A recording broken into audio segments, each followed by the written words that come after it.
ሰላም ሰላም እዚህ ቪዲዮ ተመልካቾች በሙሉ በያላችሁበት ሰላማችሁ ብዝት ይበል። ትላንትና የማላውቀው ሰው እድሉን አግኝቼ የጀመርኩ የኦንላይን ቢዝነስ ዛሬ ላይ የተሻለ ወይም ደግሞ ስኬታማ መሆን ችያለሁ።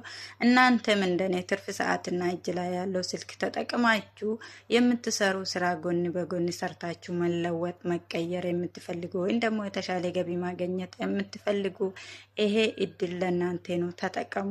ይሄ ስራ የተማረ ያልተማረ አይልም አይልም ዘር ሃይማኖት አይልም። ማንኛውም ሰው የትኛም አገር የትኛም ቦታ ሆናችሁ አገር ውስጥም አገር ውጭ መሆናችሁ ሰርታችሁ መለወጥ መቀየር ትችላላችሁ። ማንኛውም ስራ ላይ ሆናችሁ በቀን 20 ደቂቃ ወይም ደግሞ 30 ደቂቃ ካላችሁ ሰርታችሁ መለወጥ ትችላላችሁ። ይሄ እድል እንዳይመልጣችሁ ተጠቅሙ። እኔም መዳም ቤት ሆኜ የምሰራ ስራ ጎን በጎን እየሰራ ይገኛለሁ። ስለ ስራ የተሻለ ኢንፎርሜሽን መረጃ ማግኘት የምትፈልጉ ፕሮፋይል ያጠገብ ዋትስአፕ